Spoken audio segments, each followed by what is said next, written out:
안녕하세요. 서울에서 시험 보고 합격한 합격생입니다.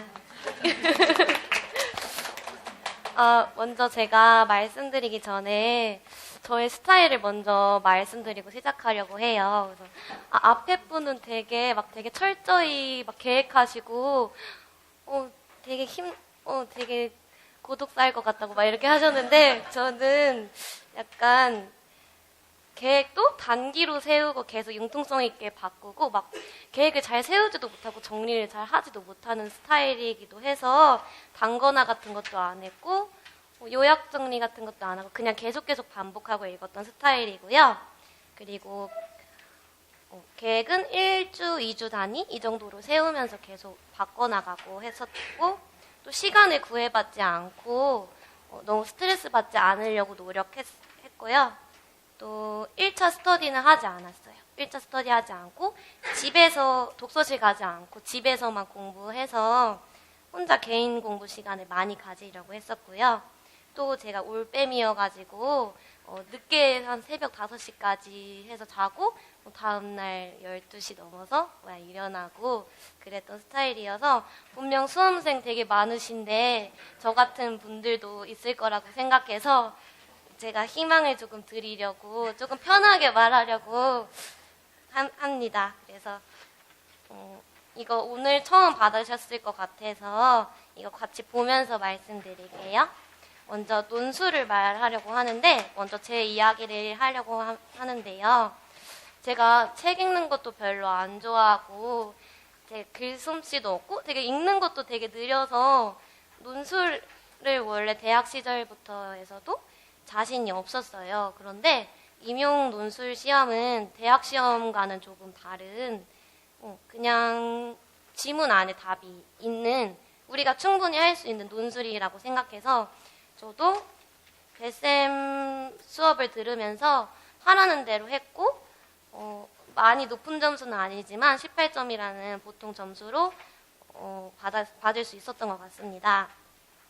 그래서 제가 준비한 것들은 더 자세히 집에 가서 읽어보시고 제가 요약해서 말씀드리면 지문 안에 답이 있어요. 그래서 지문을 잘 파악하는 것이랑 써야 되는 것만 꼭 쓰고 쓰면 안 되는 것을 쓰지만 않으면 이 채점관 분들이 엄청 많은 시험지를 문장을 자세히 보고 채점하지 않으실 거라고 저는 생각하거든요. 그래서 합격수기나 떨어지신 분들의 논술 답안지를 보면 이분은 되게 글을 논리적으로 되게 조리 있게 잘 썼는데도 점수를 잘 받지 못한 분들 계시고 이분은 그렇게 글을 문장을 깔끔하게 쓰지 않았는데도 고득점을 받으신 분들도 많아요. 그래서 딱 키워드를 쓰고 쓰면 안 되는 건 쓰지 않기만 하면 다 보통 점수를 받을 수 있다고 생각합니다. 그래서 논술이 중요한 이유로는 교육과정은 진짜 누구나 모두 잘 봐요. 그래서 이번 시험에 제 주변 지인분들도 되게 많이 보셨는데 논술 때문에 떨어지신 분들이 되게 많아요. 그래서 교육과정은 누구나 잘 보기 때문에 논술도 보통 이상 한 최소 16, 17점은 받아야 우리가 안전하게 합격할 수 있다고 말씀드리고 싶습니다. 그리고 시험장 이야기를 해보자면 시험을 보기 전에 종이 울리기를 기다리는 시간이 되게 길어요. 그때 저는 이제 시험지가 뒤집어져 있고 마음속으로 내가 그때 동안 연습하면서 어떤 걸 가장 먼저 했었지 생각하고 종이를 바로 뒤집자마자 문제를 읽으면서 초안지에다가 1번, 2번, 3번 작성해 놓고 키워드 작성해 놓고 점수 배분은 매년 바뀌니까 점수 배분 확인하고 이걸 바로 해야지라는 생각을 하면서 기다렸었고 이제 시험지를 받고 뱃쌤이 말씀해 주신 것처럼 기출처럼 나와서 잘 쓸 수 있었던 것 같습니다. 그리고 평소에 시간 배분 연습을 많이 해두었었는데요. 전 60분인가 70분인가 논술 시험이잖아요. 그런데 이것도 시간 배분 연습을 많이 해두어야 하는 게 실제 시험장에서 저는 많이 연습해두고 이번 기출문제 연습했던 거여서 20분 이상 시간이 남아서 검토를 많이 했었거든요. 그런데 시험장 안에 3명 이상이 답안지를 계속 바꾸시고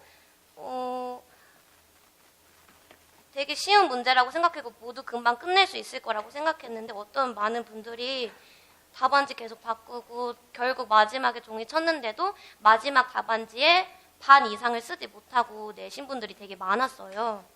그래서 왜 그럴까 하고 생각했는데 다른 스터디원 분 이야기도 들어보니까 되게 깔끔하게 쓰고 싶어 하시는 분들이 되게 많으시대요.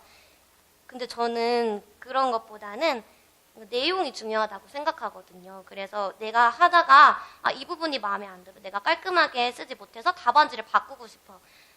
라고 이런 거에 너무 신경 쓰지 않으시고 그냥 줄 이렇게 그으시고 거기 위에다가 수정하고 또 이렇게 체크 표시해서 안에다가 수정해가지고 추가하시는 게 더 좋지 않을까 생각합니다. 실제 시험장에서 답안지를 계속 바꾸시는 분들이 정말 많았어가지고 면접관 분들도 진짜 막 뛰어다니면서 막 바꾸러 가다 주시고 그러신 분들이 되게 많고 정신이 없었어요. 그래서 마지막에는 정말 종이 쳤는데 쓰다가 멈춰서 되게 많이 못 쓰고 가신 분들도 되게 많거든요. 그래서 그것보다는 차라리 검토를 더 많이 하고 체크해서 수정하고 줄 그어서 수정하는 게 더 좋지 않나 생각합니다. 그리고 제 친구도 이제 논술이 너무 어려워서 마지막에는 포기를 했었어요. 근데 1점 차이로 1차에서 떨어졌었거든요. 근데 1200자를 넘겼었대요. 근데 1200자만이라도 맞췄으면 1점을 받아서 1차에 합격할 수 있었던 거잖아요. 그래서 말씀드리고 싶은 것은 정말 포기하지 않고 보통이라도 가자. 시간 배분도 하고 분량 조절도 하고 배분 조절도 하고 이런 걸 모두 너무 막 최고로 다 이걸 잘해야 돼가 아니라 그냥 하나하나 보통 이상이라도 하자 해서 포기하지 않고 하시면 정말 1점이라도 중요하니까 잘 챙기시면 좋을 것 같습니다. 그리고 제 논술 공부 방법은요. 저는 많이 써보지는 않았고 뱃쌤 강의 들으면서 숙제를 밀리지 않고 하는 걸 목표로 했었어요. 그래서 이걸 밀리지 않고만 해야만 그때 내가 쓴 걸 가지고 와서 뱃쌤이 준비해 주신 첨삭 답안지 이런 걸 보면서 제가 직접 그 수업에서 첨삭하면서 들을 수 있거든요. 사실 집에 가면 잘 복습하기 힘들잖아요. 그래서 그때 이렇게 첨삭하면서 내가 여기서 틀렸고 내가 이거를 똑같이 썼구나를 확인할 수 있기 때문에 숙제 같은 거 밀리지 않고 꼭 하는 게 가장 중요하다고 생각합니다. 그리고 항상 시간 배분 연습할 때는 5분이나 10분 정도 적게 잡아서 연습해야 실제 시험장에서 시간이 부족하지 않게 할 수 있다고 생각합니다. 그리고 저는 항상 핸드폰 타이머를 누르거나 다이얼 그냥 그거 스탑워치 이런 걸로 보고 했었는데 생각을 못했던 게 실제 시험장에서는 제 손목시계나 큰 시계의 아날로그를 봐야 되잖아요. 그래서 실제 연습할 때도 아날로그 시계를 보면서 5분 정도 남았구나 이렇게 시계반을 보면서 연습하는 게 더 실제 시험처럼 준비할 수 있을 것 같습니다. 그리고 다음으로 1차 전공 후기를 말씀드리려고 합니다. 1, 2월로 해서 가장 자세히 말씀드리려고 하는데 저도 직강을 들었었어요. 처음에는 저도 뱃쌤 앞에 앉아서 눈도 마주치고 싶고 열심히 공부하고 싶어서 앞에 앉았었는데 그러다 보니까 막 이제 아침 일찍 와야 되니까 와서 졸게 되더라고요. 그런데 나중에는 조는 것보다 내가 오늘 이 직강 토요일 날 와서 이날 교수님이 하시는 말씀 하나하나 놓치지 않고 듣는 게 제일 중요할 것 같다 생각해서 나중에는 시간 딱 맞춰서 뒷자리에 앉아서 화장실 제일 가까운 자리에 앉아가지고 준비도 하지 않고 그냥 세수하고 대충 하고 모자 쓰고 그러고 와서 들었었거든요. 그래서 제일 중요한 거는 그냥 그 시간 안에 가장 집중하는 게 중요하고 또 저는 뱃쌤이 하시는 하나하나 말씀 그냥 재밌는 농담이라도 정말 하나하나 귀 기울여 들으려고 했고 저는 책에 막 그런 거 적지 않았어요. 그래서 정말 집중해서 한 글자 한 글자 소중하게 들었기 때문에 집에 가서 복습할 때 이 부분을 보면서 이때 뱃쌤이 이렇게 말씀하셨지 이런 재미난 이야기를 해주셨지라는 걸 생각할 수 있도록 정말 집중해서 들었던 것 같습니다. 그리고 쉬는 시간에는 공부를 할 수도 있으시면 하면 좋을 것 같은데 저는 또 이제 쉬는 것도 중요하다고 생각해서 잘 쉬었던 것 같고 또 근데 방금 말씀해 주신 것 중에 이해가 되지 않거나 어렵다 하는 거는 이렇게 체크해두고 그 쉬는 시간에 다시 한번 읽어보면서 내가 이걸 혼자서 해결할 수 있을지 없을지를 생각해보고 해결할 수 있으면 냅두고 쉬고 해결할 수 없을 것 같으면 같이 옆에 사람과 이야기하거나 도저히 안 되겠으면 가서 앞에 나가서 질문했었던 것 같아요. 그리고 집에 돌아가서 그 부분에 대해서 다시 한번 생각해보고 또 카페에다가 올리면 많은 분들이 친절하게 올려주셔서 같이 고민해서 금방 해결할 수도 있었던 것 같습니다. 그래서 이제 집에서 복습 방법으로는 그냥 뱃쌤이 하라고 하신 대로 3회도 꼭 하라고 하셨던 것 같아요. 그래서 진짜 하라는 대로 하려고 초수니까 아무것도 모르잖아요.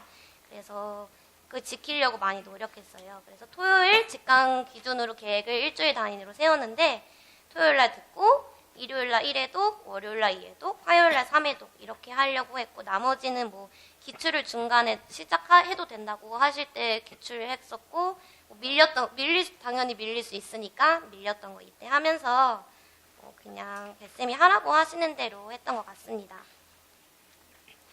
근데 계획을 제가 아무리 세우지 않더라도 오늘 하루살이라도 하루 정도는 계획을 했었어요. 그래서 내가 오늘 꼭 1회독을 여기까지는 할 거다라는 생각을 머릿속으로 꼭 하고 그거는 꼭 지켜야지라는 생각으로 그걸 정말 하려고 노력했어요. 제가 올빼미니까 새벽 4시든 5시든 자도 상관없으니까 다음날 늦게 일어나도 되니까 내가 오늘 이거 1회독 하기로 한 거는 오늘 꼭 하고 자자 라는 생각으로 하루 1회독 꼭 하고 잤었고 사람이니까 밀릴 수 있잖아요. 그거는 밀려둔 거는 꼭 기억해두고 남은 시간에 하거나 아니면 뭐 일주일이 지나도 이제 그거는 꼭 기억해놨다가 다른 거 다 빨리 끝나면 그때 해서 한 2주 정도 안에는 밀리지 않도록 했었던 것 같습니다. 그리고 워크북은 지금 없다고 이야기 들었던 것 같은데 워크북은 그래도 키워드 같은 게 뚫려져 있어서 어떤 게 중요한지를 알 수 있었던 것 같습니다. 그리고 기출은 쌤이 시작하라고 할 때 그냥 읽어보고 답도 읽어보고 하라고 했을 때 같이 했었는데요. 맨날 3회도 같애나 같은 것만 읽으니까 되게 지루하잖아요. 그래서 기출은 되게 새롭고 또 이렇게도 나오는구나. 내가 이론은 이렇게 배우고 읽었었는데 기출은 또 되게 어렵고 다르게도 나오네 하면서 되게 새롭게 공부하고 지루하지 않고 기다릴 수 있었던 공부였던 것 같아요.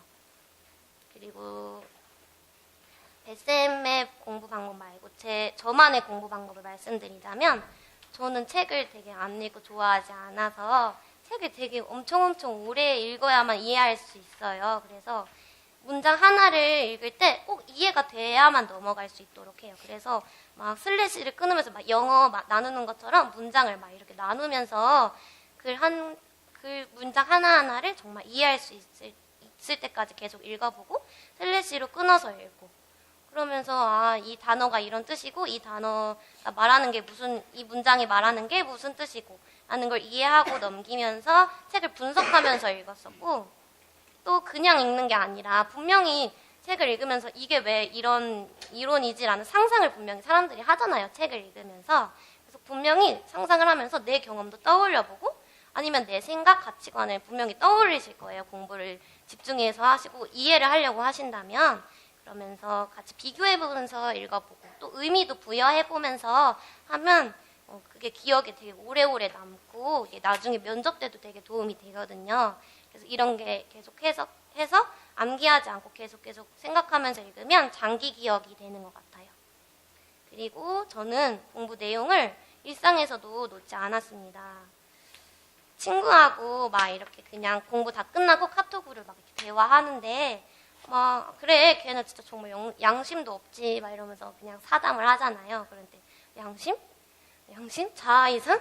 프로이트의 정신분석학에서 배웠던 거잖아 이러면서 야 의식에는 뭐가 있었지? 인성에는 어떤 요소가 있었지? 이러면서 친구랑 같이 이야기를 하다가도 넘어가서 같이 이야기도 했었어요. 그래서 분명히 친구들 중에 그것을 좋아하는 친구도 있고 안 좋아하는 친구도 있는데 안 좋아하는 친구한테는 야 내가 방금 이거 말하면서 너랑 이때 이야기하면서 이거 얘기했다? 나중에 시험에 나오면 내 덕이야 이러면서 계속 이야기했었고 같이 말이 통하는 친구들은 나 이거 기억 못하는데 그거 책에 어디 있었어? 그러면 아, 그거 여기 있었어. 이러면서 같이 이야기하고, 또 이야기하면 다시 일상 대화로 사담으로 넘어가고, 그렇게 하면서 수험생님을 자각했던 것 같아요. 너무 부담 갖지는 않았지만, 그래도 놓지 않았어요. 제가 준비하는 거나 막 밖에 나가는 거를 힘들어해서 계속 집에서 있으면서 쉬면서 그냥 쉬다가 이제 공부하면 이렇게 하는 것도 도움이 되긴 했지만, 항상 부담 갖지는 않았지만, 내가 수험생이다.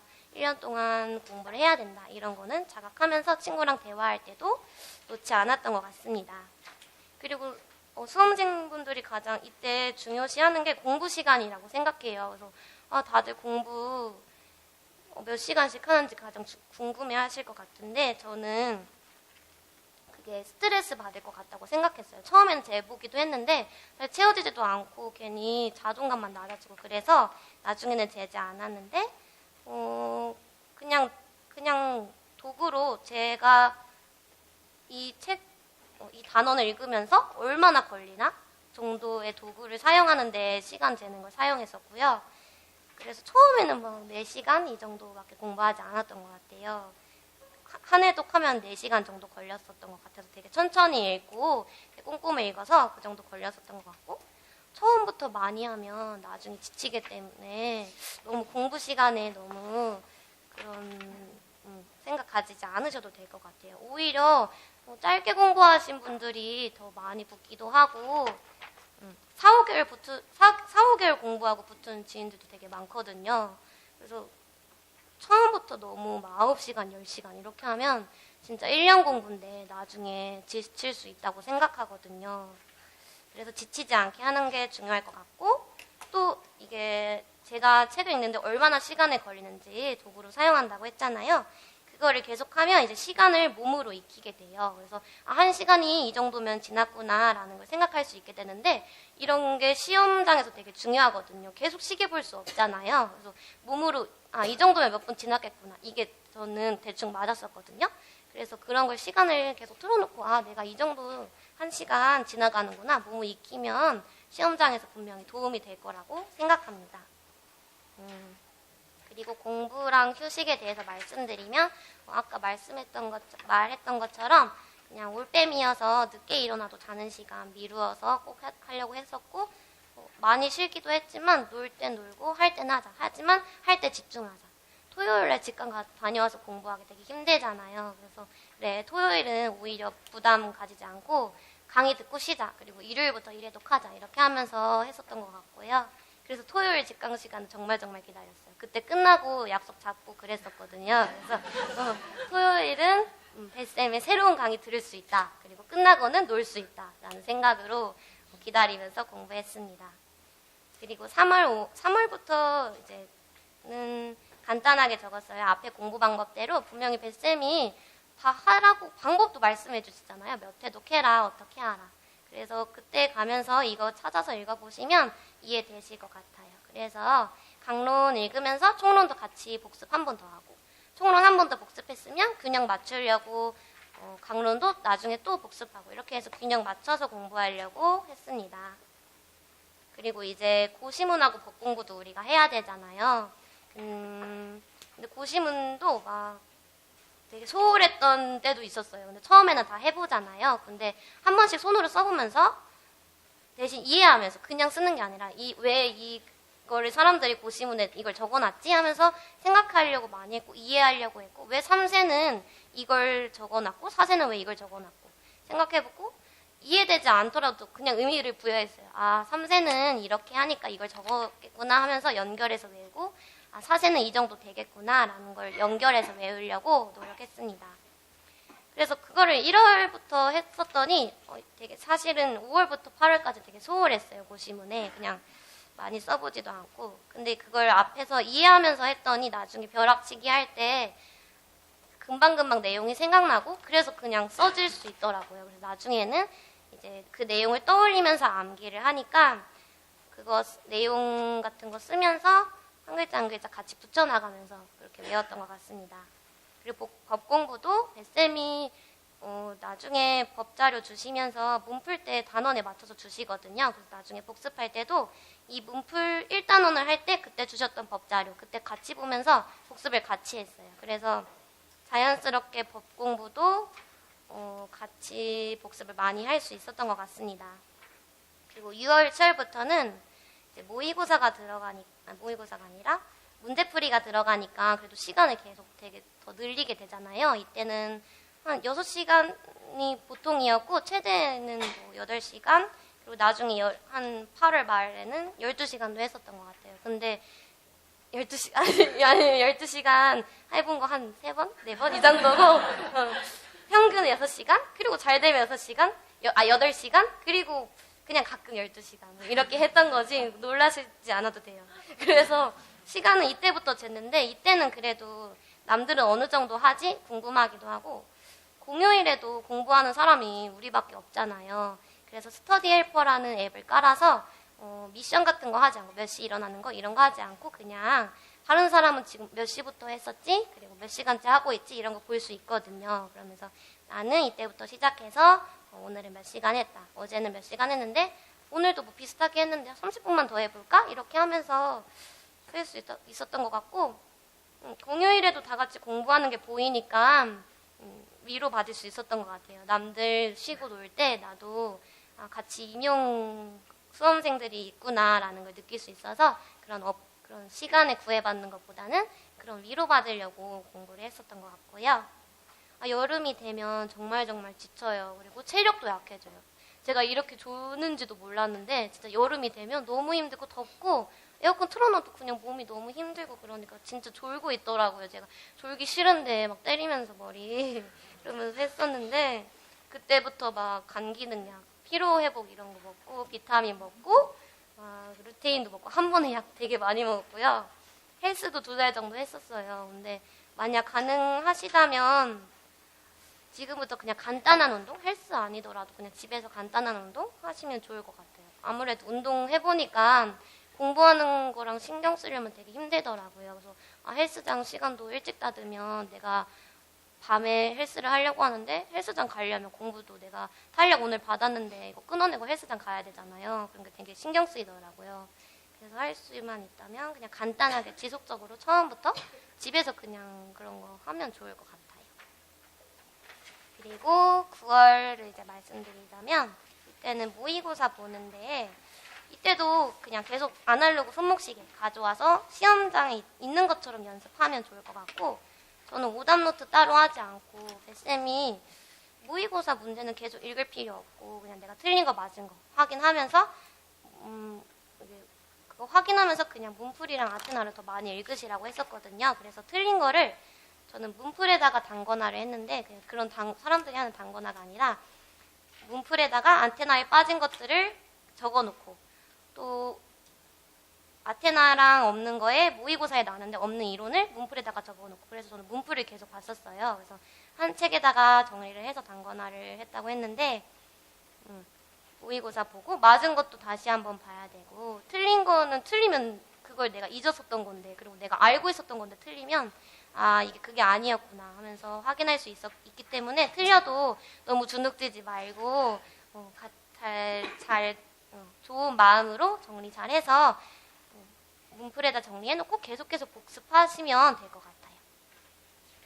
그리고 이제 그 스케줄은 아마 지금 이야기하시면 이해하지 못할 거라고 생각해서 나중에 그때 대해서 찾아보시고 읽으면 도움될 것 같아요. 그래서 이렇게 모두 합쳐서 아테나 각각 10번 이상 읽은 것 같고 문풀은 아마 10번 이상 읽은 것 같아요. 근데 그냥 하라는 대로만 따라하면 그냥 모두 수험생들 다 10번 이상 분명히 읽으셨을 거라고 생각합니다. 그래서 이렇게 읽으니까 페이지 수까지는 아니지만 그냥 어떤 내용이 책의 어떤 파트랑 같이 있고 어떤 이론과 같이 있고 어떤 이론의 아래에 있고 위에 있고 이 정도는 머릿속에서 구조화가 되어 있어요. 그래서 그 정도만 해도 내가 충분히 공부했고 어떤 파트에 어떤 위치에 있었지 이 정도 할 수 있는데 자연스럽게 되니까 너무 부담 가지시지 마시고 할 수 있을 거라고 생각합니다. 그리고 저는 단기로 목표를 달성해서 성취감을 계속 올렸고 너무 크게 잡지 않았어요. 그래서 일단 1차만 합격하자. 그리고 2차는 그냥 나중에 생각하자라는 생각으로 공부했었던 것 같습니다. 그리고 암기는 나 암기를 빨리 해야 되라고 생각하지 않고 그냥 계속 내용 이해하고 계속 내 생각이랑 비교해보고 꼼꼼히 읽으니까 나중에 벼락치기로 외울 때 그게 키워드만 외우면 되잖아요. 그러면 머릿속에 내 내용이 있으니까 그냥 머릿속에서 꺼내고 키워드 그냥 이렇게 외우고 그러면 그냥 키워드만 나중에 외우고 머릿속에 있으면 다들 암기가 가능하실 거라고 생각합니다. 그리고 이제 1차 시험 후기를 말씀드리려고 하는데요. 1점짜리도 있고 2점짜리도 있는데 이게 1점짜리 내에서 문제가 2개 나오기도 하고 2점짜리 내에서 문제가 2개 나오기도 하는데 하나라도 틀리면 부분 점수가 없고 다 틀리게 하더라고요. 그래서 2점짜리 문제 중에서 2개 중에 하나만 틀려도 2점이 그냥 다 나간 것 같아요. 사람들이 이거 다 몰랐었거든요. 제 지인분들도 다 몰랐어요. 0.5점도 주는 줄 알았는데 아니더라고요. 그래서 꼼꼼히 쓰는 게 중요하실 것 같아요. 2점 받아야 되잖아요. 2점이 되게 크거든요. 그래서 그 2점에 있는 2문제도 꼭 하나하나 잘 써야 될 것 같습니다.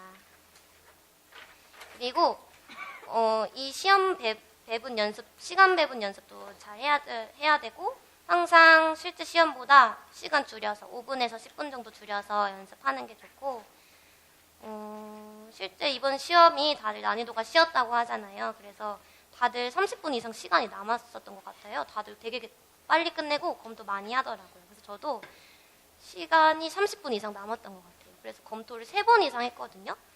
그런데 검토를 하는데 내가 진짜 왜 이걸 이렇게 보고 이렇게 썼지? 이런 게 되게 많았어요. 그래서 진짜 큰일 날 뻔했던 게 정말 많았거든요. 그러니까 시험장에 가면 진짜 제 정신이 아니에요. 그래서 물론 한 번 풀 때 집중해서 푸는 것도 정말 중요하지만 빨리 풀고 시간 남겨둬서 검토 정말 많이 해서 내가 진짜 제정신 아닐 때 썼던 거 다시 한번 확인하면서 꼭 고쳐야 된다고 생각합니다. 고친 게 정말 많아요. 그래서 고쳐서 틀린 건 막 그런 거 있죠. 고쳐서 틀린다. 근데 그런 거 하나고 진짜 바보야. 왜 이렇게 썼어? 이런 게 진짜 10개 이상이었던 것 같거든요. 그래서 정말 검토를 많이 하는 게 중요하다고 생각합니다.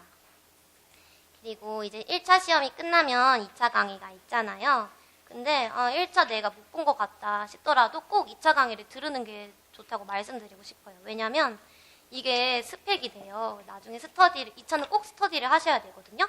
근데 이게 스펙이 되더라고요. 그래서 소수점 불합생들이 일단 처음 제일 좋은 스펙이고 그리고 2차 시험의 경험자, 그 사람들이 그 다음 스펙이고 그 다음에는 1차가 떨어졌지만 2차 공부를 해본 사람 이게 스펙이 되더라고요. 아무것도 모르면 다른 사람들이 껴주기가 되게 싫겠죠. 싫은 거예요. 그래서 꼭 1차를 못 봤던 것 같더라도 2차 강의를 꼭 들어서 내가 한번 공부를 해놔야 다른 사람과 스터디를 할 수 있대. 나를 데려간다 할 수 있다는 생각으로 꼭 들어서 준비하시는 게 좋을 것 같습니다. 그리고 아무래도 이제 추시가 있을 수도 있으니까 2차를 지금부터 준비해야 되나라는 생각을 하실 수도 있을 것 같아요. 근데 수업 시련은 외울 게 조금 있으니까 그것보다는 교육과정에 초점을 두는 게 좋을 것 같고 면접에 대한 공부라기보다는 생각을 많이 하고 시사 뉴스 같은 거 꼭 챙겨보면서 그건 시사 뉴스는 몇 월 달에 어떤 관련 뉴스가 나지냐는 것 정도, 키워드 정도는 써두는 게 좋을 것 같아요. 나중에 생각하면 기억이 나지 않더라고요. 그래서 시사 뉴스 같은 거랑 주요 정책, 어떤 교육청에서 이런 걸 중요시하고 있구나 라는 것 정도 뉴스 보면서 EBS 뉴스랑 블로그도 있거든요. 교육청 블로그 같은 거 들어가셔서 시사 뉴스랑 주요 정책 보면서 생각도 해보시고 친구나 스터디원 분들 있으면 같이 이야기하면서 대화 나누고 이거를 키워드 정도만 정리해 두시면 나중에 면접 때 우리가 직접 문제도 만들어서 해볼 수 있다고 생각합니다. 그리고 논술이 어느 정도 자신 있으시면 면접 스터디도 지금 추시 만약 대비하면 해도 좋을 것 같아요. 그래서 그냥 기출 같은 거 보면서 그냥 말하는 연습 그리고 나는 이렇게 생각했는데 남들은 어떻게 생각하는 거 그런 것 정도 스터디하면 좋을 것 같고 아니면 스터디 꼭 아니라도 혼자서라도 기출도 보고 아니면 시사뉴스 보면서 나는 이렇게 대답해야겠다 이런 문제가 나올 수도 있겠다 정도 하면 도움이 되지 않을까 생각합니다. 그리고 2차 시험 이제 대해서 얘기하려고 하는데요. 제가 이 자리에 앉아 있을 때 저도 1차 초수였으니까 2차에 대해서 잘 몰랐어가지고 아마 지금 들어도 잘 모르실 수도 있어서 나중에 찾아보셔서 더 꼼꼼히 읽어보시고 저는 간단히 이야기하려고 해요. 2차도 이제 강의 들으면서 이제 쌤이 숙제를 내주세요. 그래서 막 계획안 뭐 언제까지 2개 써오세요 하고 주시는데 저는 하나 빼고 8회 강의를 했었는데 27개를 꼭 다 쓰려고 노력했어요. 그래서 밀리지 않아야 내가 그걸 계획안을 써와야 사람들이 수업하는 거랑 그 계획안을 보면서 비교해 볼 수 있잖아요. 그래서 그 자리에서 논술 때 했던 것처럼 옆에다가 놓고 나는 이걸 썼고 나는 이걸 빼먹었고 내가 직접 첨삭해 볼 수 있어서 밀리지 않고 꼭 쓰는 게 중요하다고 생각합니다. 그래서 이걸 쓰느라 만능틀을 만들지 않았어요. 근데 처음에는 후회했는데 지금 생각하면 괜찮은 것 같아요. 이걸 계속 하니까 머릿속에 남아있더라고요. 그래서 나중에 새로운 수업을 할 때도 그래 내가 뱃쌤 숙제할 때 이걸 쓸 때 계획안 쓸 때 이 순서대로 했었다. 그리고 나는 이걸 했었는데 지금은 이걸 하면 되겠다는 게 비교가 그냥 자연스럽게 돼요. 그래서 만능틀 만들지 않았고 숙제하라는 대로 해서 나중에 도움이 되었던 것 같습니다. 그래서 나중에 시험 직전에 그래도 구상 많이 해보고 연습 많이 해봤으니까 순서라도 외우려고 이제 뒷장 보시면 21페이지를 보시면 그냥 즉석에서 1시간 내에 16개인가? 18개 유형의 틀을 이렇게 그냥 간단하게 순서로만 적어봤어요. 시험 1이틀 전에만 이렇게 써보면서 내가 이렇게 생각하고 외운 게 아니거든요. 그냥 머릿속에 있는데 그냥 자연스럽게 써진 거예요. 그래서 다 하라는 대로 하고 성실하게만 밀리지 않기만 하면 머릿속에 자연스럽게 남고 나중에 이렇게 써볼 때 분명히 나만의 만능틀이 만들어졌기 때문에 분명히 다들 이렇게 하실 수 있다고 생각합니다. 그리고 이제 다음 페이지에 스터디를 말씀드리자면 1차 발표 전에도 저희는 1달 정도 시간이 있었어요. 그때는 스터디를 했었는데 수업 실험보다는 면접 위주의 스터디를 했었어요. 그래서 다른 지역 사람들끼리 5명이서 모여서 일주일에 한 번 하루 종일 면접 위주로 했었는데요. 이때는 다른 지역 사람끼리 하니까 서로 경쟁 같은 거, 눈치 같은 거 보지 않고 서로 자기 의견이랑 가지고 있는 자료 같은 거 같이 잘 공유하면서 정말 훈훈한 분위기에서 했었고 잘 챙겨주시고 초수인데 껴주시고 정말 마음 따뜻하신 여기 스터디언분이 같이 오셨는데 저 껴주셔서 같이 할 수 있었고요. 처음에 이제 5명이서 면접 이야기하니까 서로 진짜 생각도 다르고 서로 갖고 있는 생각 다르고 말하는 것도 다르고 태도도 다르고 그래서 그때 도움이 많이 되었던 것 같아요. 그러면서 남들 거 많이 보고 제가 초수에다가 무경력자여가지고 되게 수업 실현에 자신감이 많이 없었어요. 그래서 막 동영상 찍어서 꼭 봐야 된다, 집에 가서 봐야 된다는데 정말 자신감이 없고 내 동영상 진짜 꼴 보기 싫어가지고 진짜 찍기는 찍었는데 볼 자신이 없었거든요. 진짜 내가 왜 저렇게 하고 있지 진짜 못 봐주겠다. 그래서 찍어만 두고 보지 않았거든요. 근데 그랬던 게 진짜 시험에서 수업을 제가 조금 많이 깎였어요. 그랬던 게 조금 많이 부족하지 않았나 싶은데 다시 돌아가면 진짜 꾹 참고 내 거 많이 보고 연습하고 싶다라는 생각을 하고 싶습니다. 그래서 이제 1차 발표가 나면 이제 붙은 사람끼리 많이 하잖아요. 이때는 제가 짝스터디를 했어요. 1차 발표 전에는 5명이서 했는데 이때는 이제 시간도 부족하고 완전히 실전처럼 해야 되잖아요. 그래서 한 2명에서 4명씩 하는데 저는 짝스터디를 하고 싶었어요. 왜냐면 이미 5명끼리 해봐서 다들 어떻게 해야 하는지 알고 자료도 많이 얻었고 그래서 이제 스스로의 문제는 뭔지 알고 사람들이 똑같이 얘기하는 피드백이 나의 문제점인 걸 아니까 친구랑 같이 짝스터디를 했었어요. 그래서 친구랑 같이 스스로 많이 해보는 게 중요할 것 같다. 그리고 내 문제가 뭔지 아니까 스스로 노력하면 된다라고 생각해서 둘이 해서 이제 집중하려고 했고 이게 스터디를 하면서 진짜 졸리니까 남들 거 잘 귀에도 안 들려오거든요. 근데 2명이서 하면 내가 꼭 그 사람 걸 봐야 되고 꼭 피드백을 해줘야 되니까 그게 집중할 수 있고 스터디도 잘 참여할 수 있었던 것 같아요. 그리고 한 명 이래도 빠지면 한 명은 못 하잖아요. 그래서 책임감을 가질 수 있어서 짝스터디가 정말 도움이 되었던 것 같습니다.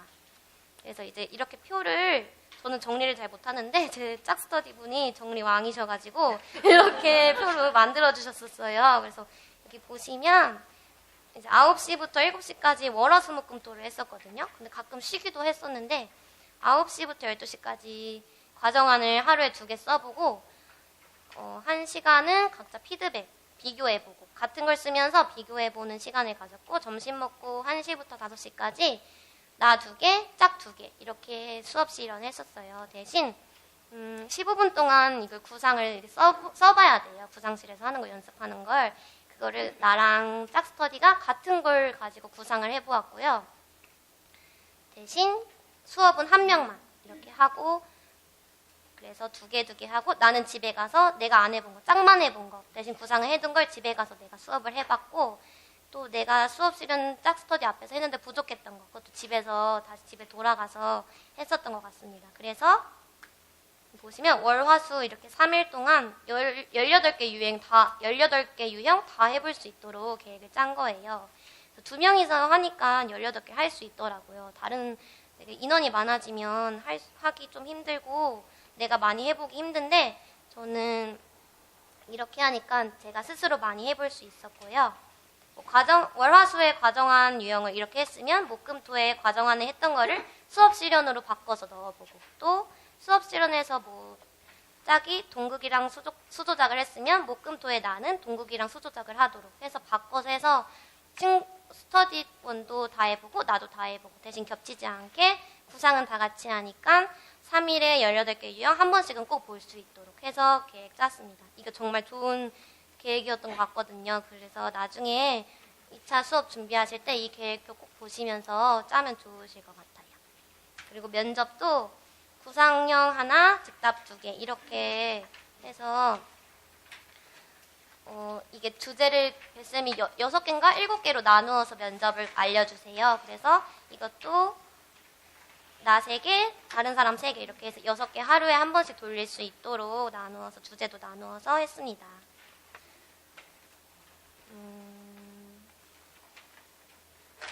그래서 그렇게 이제 짝 스터디 하면서 했던 게 이거 안에서 다 했었거든요. 그래서 처음 15분 동안 이렇게 구상을 해놔요. 내가 수업하면 이렇게 말해야겠다. 키워드 정도 이렇게 말해야겠다 하고 내가 수업을 하면 이걸 무릎 위에 올려놓고 수업하고 아니면 이걸 짝이 하면 이제 뒤집어서 짝 거를 이렇게 내가 적어서 피드백할 거 아니면 짝은 이렇게 했구나라는 걸 하면서 정리하면서 이렇게 2페이지로 해서 연습해가지고 했었던 것 같습니다. 그리고 이제 23페이지의 과정안을 말씀드리려고 하는데요. 과정안도 아날로그 시계 준비하면서 실전처럼 준비하는 게 중요하고 5분 단축해서 55분 이렇게 잡고 꼭 단축해서 하는 게 중요한 것 같아요. 분명히 시험장에서 시간이 평소보다 부족하기 때문에 그렇게 하고 또 수업 실현은 이제 동영상을 이제 1차 발표 나고 나서는 동영상 보기 싫지만 봤어요. 그래서 보면서 내가 발을 이렇게 하고 있네, 손은 이렇게 많이 움직이고 있네, 이게 보이고 입술을 계속 제가 침을 바르더라고요, 계속. 근데 그게 보기가 되게 안 좋더라고요. 그래서 동영상을 보면 정말 남들이 보지 못한 것도 내가 볼 수 있기 때문에 꼭 보는 것도 중요한 것 같고 또 실제 시험장에서 입술 혀로 하는 거 되게 싫었는데 입술에다가 립글로즈 되게 두껍게 바르니까 지금 하는데 시험장에서 말하니까 이거 립글로즈 제가 먹는 거 되게 싫어하거든요. 냄새 나고. 근데 발라두고 들어가니까 제가 안 하더라고요. 혀에다가 여기 입술에다가 침 안 바르고 그런 것도 중요한 것 같습니다. 그래서 시험장 들어가기 전에 목캔디 먹으면서 침 많이 움직일 수 있게 준비하고 입술에다가 립글로즈 발라서 마르지 않게 하는 것도 중요한 것 같습니다. 그리고 이제 수업 실현 할 때 지도서에 없는 것도 저희들이 했었어요. 그래서 지도서에 있는 것 중에 중요한 거 해보고 또 이제 다른 거 해보고 싶다. 막 시사 뉴스 같은 거 보면서 이게 중요하다고 했다. 그리고 주요정책 보니까 이 교육청에서 이걸 중요시하는구나 하면서 뭐 4차 산업혁명, 뭐 자유선택활동, 통일교육, 지역사회 연계 이런 거 하면서 초등학교 연계 이런 거 하면서 초등학교 교실 형님들하고 막 같이 수업하는 것도 해보고 초등학교 견학도 가보고 그런 것도 되게 많이 했었거든요. 그래서 요즘 지도서에 없는 걸 많이 내시더라고요. 이번에도 지도서에 없는 수업이 나왔거든요. 그래서 지도서에 없는 것도 해보시면 좋을 것 같습니다. 그래서 이렇게 해서 한 달 중에 15일 이상 스터디하고 하루에 6개씩 구상을 해보고 연습해보니까 총 100개 이상 구상할 수 있었어요. 한 달에. 근데 이거 하면서도 내가 더 열심히 할 수 있다고 생각했었거든요. 왜냐면 하루 종일 시간을 쓰니까 그때는 정말 시간이 많아요. 그래서 내가 떨어져도 사실 이것보다 더 열심히 할 수 있었다는 걸 알기 때문에 그렇게 생각하면서 많이 부족하다라고 생각했는데 여러분들도 하면서 그냥 최선 다하고 꼭 포기하지 않고 하루라도 넘기지 않고 성실히 하는 게 가장 중요할 것 같다고 생각합니다. 그래서 이렇게 구상 많이 했더니 시험장에서 금방 구상했거든요. 저도 어려운 주제는 스터디하면서 나 이거 못하겠어 하면서 포기한 거 많고 15분 안에 구상 못한 것도 많았는데 이렇게 90개, 100개 이상 해보니까 자신감도 생기고 실제 시험장 안에서 15분 동안 구상해야 되는데 원래 10분 동안 구상하고 5분 동안 시뮬레이션 하는 걸 연습해야 되거든요. 구상실에서. 그런데 실제 시험에서는 10분보다 더 빨리 구상했고 시뮬레이션 해볼 수 있었던 것 같아요. 그래서 구상 많이 해보면 어떤 주제가 나오더라도 할 수 있었을 거라고 생각합니다. 그리고 면접도 서울은 구상하고 즉답 1, 추가 질의, 즉답 2 이렇게 방을 계속 옮겨 다니면서 했는데 이 순서대로 해야 연습이 되는 것 같다고 생각하고요. 시사 뉴스 같은 거 주요 정책 같은 거 벼락치기 했었는데 벼락치기 하지 않고 해야 도움이 될 것 같습니다. 저는 이거에서 많이 깎인 것 같아서 여러분은 하실 때 시사 뉴스, 주요 정책 같은 거 꼭꼭 많이 생각해 두시고 그걸 수업에 녹이고 면접에 녹여서 해보는 게 중요할 것 같다고 생각합니다. 2차 시험 후기를 말씀드리려고 하는데요. 과정안에 대해서 먼저 말씀드리고 싶은데 아직 잘 모르실 수도 있을 것 같아서 25페이지에 제가 연습할 때 했었던 걸 스캔해왔어요. 그래서 이제 사키놀이가 나왔었거든요. 서울은 과정안이. 그런데 이게 되게 잘 나온 잘 쓴 건 아니지만 그냥 이렇게 틀을 쓰면 된다라는 걸 보여드리고 싶어서 제가 수업 들으면서 되게 과정안을 어떻게 써야 되는지 되게 어려웠었거든요. 막 처음에는 진짜 길게 연극 대본처럼 진짜 줄줄이 길게 쓰고 그랬었는데 나중에는 이렇게 간단한 발문 쓸 수 있게 만들었거든요. 그래서 나중에 과정안 하실 때 이거 보시고 이렇게 간단하지만 꼭 넣어야 될 거 넣으면 되겠다 정도 하시면 좋을 것 같고 이것도 시간 줄이고 아날로그 시계로 하면 좋을 것 같고요. 27페이지 보시면 제가 이제 이거 연습했던 거랑 틀이 다르게 나오더라고요. 그래서 제가 실제 시험장에서 봤던 틀을 만들어 보았어요. 그래서 근데 여백이 위아래 양옆으로 진짜 5cm씩 있고 진짜 칸이 정말 작아요. 그래서 진짜 제가 써본 글씨 중에 정말 작은 콩알 글씨로 도입을 4줄을 썼는데 끝났어요.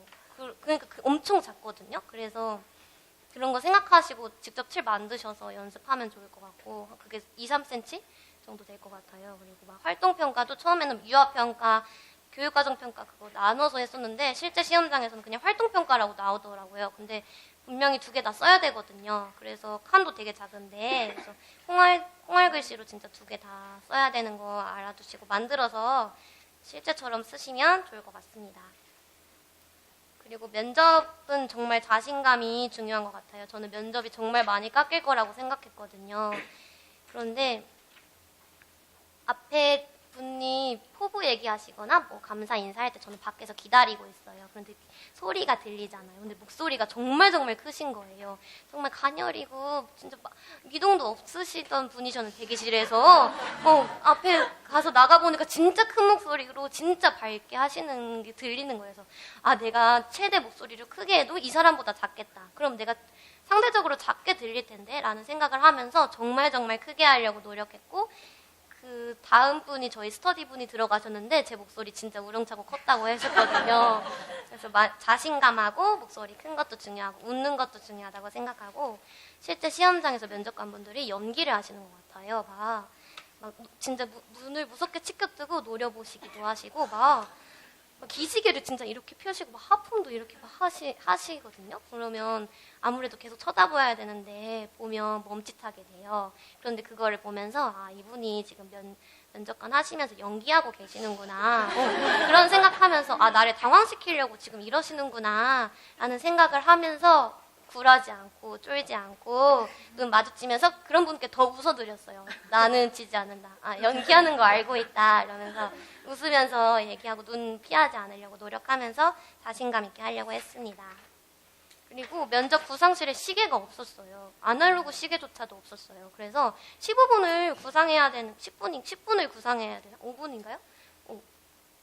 면접. 5분 구상을 해야 되는데 시계가 없는 거예요. 근데 손목시계를 하고는 갔거든요. 근데 제가 정신이 없으니까 들어가는 시간조차 못 봤는데 칼같이 5분, 10분 이렇게 맞춰서 들어가는 게 아니거든요. 그래서 막 그냥 대충 시간 줄여서 이 정도면 되겠다 하고 했는데 이제 말씀드리고 싶은 것은 시계를 가져가고 핀을 빼놓고 12시에 맞춰서 핀을 정각에 맞춰서 빼놓고 앉아서 구상을 시작하겠습니다 하면 시계 핀 누르면 이제 그때부터 5분이 가잖아요. 그렇게 하면 좋은 것 같아요. 그래서 그거 하면 좋을 것 같다고 생각합니다. 시계가 없을 수도 있거든요. 그리고 이제 30페이지에서 말씀드리고 싶은 것은 이제 서울은 즉답 1번이 있고 추가 질의 문제가 있어요. 근데 이제 즉답 1번하고 추가 질의가 연결되는 주제의 문제거든요. 근데 사람들이 연결되는지 모르고 다른 주제로 이야기하신 분들이 정말 많대요. 그러면 감점이 큰 것 같거든요. 그래서 꼭 추가 질의는 연결해서 말하는 게 좋지 않을까. 앞으로 어떻게 나올지는 모르지만 그래도 거기에 붙어있는 추가 질의이기 때문에 연결되는 거라고 연습해서 하시면 좋을 것 같고 또 이제 이렇게 파일이 있어서 이렇게 연 다음에 즉답 1번이 있어요. 그리고 이렇게 넘기면 추가 질의가 있거든요. 그런데 작년도 그렇고 이번도 그렇고 이거를 다시 돌려놓고 덮지 않고 그냥 이렇게 냅두고 이렇게 덮고 나가신 분이 많은 거예요. 그럼 다음 사람이 들어올 때 열었는데 추가 질의가 먼저 나오잖아요. 그럼 추가 질의 먼저 보니까 주제가 뭔지도 모르고 다시 만회할 기간도 없고 면접관들은 잘못됐다고 말해주시지 않거든요. 말을 하면 안 돼서. 그래서 그렇게 해서 떨어지신 분들이 정말 많아요. 재작년에도 있었다고 들었거든요. 그래서 꼭 이 문제가 즉답 1번인지 추가 질의인지 또 확인하셔야 될 것 같다고 생각합니다. 그리고 면접에 대한 추가 의견 말씀드리고 싶은 것은 이번에 문제가 나 자신을 사랑하는 방법에 대해서 나왔었어요. 근데 이게 제가 평소에 되게 많이 생각을 했던 거거든요. 왜 자존감이 어떤 사람은 낮을까? 왜 나는 높을까? 나는 왜 나를 사랑하고 있지? 라는 생각을 되게 많이 했었고 과거 회상 같은 거 많이 생각하면서 했었는데 그게 정말 나온 거예요. 그리고 시간도 정말 짧은데 말을 해야 되잖아요. 그게 정말 도움이 됐었던 것 같고 한 가지 말하고 교육방안 3가지 말하는 거였는데 저는 이제 생각해둔 게 많으니까 바로바로 3가지도 얘기를 했었던 것 같아요. 그래서 말씀드리고 싶었던 것은 평소에 공부하면서 시사뉴스도 보고 이론 같은 거 보면서 나랑 생각 비교해보고 내 생각 같은 거 정리해보고 하는 게 나중에 정말 도움이 될 거라고 생각합니다. 그리고 수업 실현에 대해서 말씀드리려고 하는데 수업 실현 이제 서울은 반성적 성찰, 경기는 나눔이 있잖아요. 근데 이번 반성적 성찰이 서울이 작년이나 재작년과는 다르게 교육정책에 대해서 물어보는 걸 녹여서 말한 것 같아요. 지금 생각해보니까 조금 다르게 나왔었고 지금 생각해보니까 제가 이 부분이 많이 깎인 것 같다고 생각하는데 주요 정책을 녹여서 문제에 낸 것 같거든요. 그래서 꼭 정책 같은 거 잘 읽으시고 그거에 대해서 면접 문제도 많이 해보고 실제 수업과 연결시켜서 생각해보면 정책 이야기도 해서 좋은 점수 받을 수 있지 않을까 생각합니다. 마지막으로 말씀드리고 싶은 것은 스스로 존중하고 사랑해 주셨으면 좋을 것 같아요. 저는 너무 떨어지면 아 진짜 끝이다 이런 생각 가지지 않고 부담 갖지 않고 공부했었던 것 같거든요. 특히 1차 때는 정말 긴 시험이고 내가 분명히 떨어질 수도 있는 건데 그날 시험장에서 아파서 떨어질 수도 있는 거고 내가 무슨 일이 생겨서 떨어질 수도 있는 건데 떨어진다고 끝이 아니다 생각했고 진짜 합리화하면서 내가 떨어져도 난 또 할 거였기 때문에 또 할 건데 떨어지면 나중에 내년에 이거 공부했던 거 도움이 되잖아 생각하면서 떨어지면 어때 또 하면 되지 라는 생각하고 스스로 깎아내리지 않고 존중하고 사랑하려고 노력했던 것 같고요. 나중에 다 떨어져도 다시 재도전할 때 내가 1년 동안 공부했던 거 도움이 분명히 되니까 그런 거 생각하면서 1년 헛되이 쓰지 않고 수험생 시절에 잘 열심히 공부하고 긍정적으로 사고하면서 했으면 좋겠습니다. 감사합니다.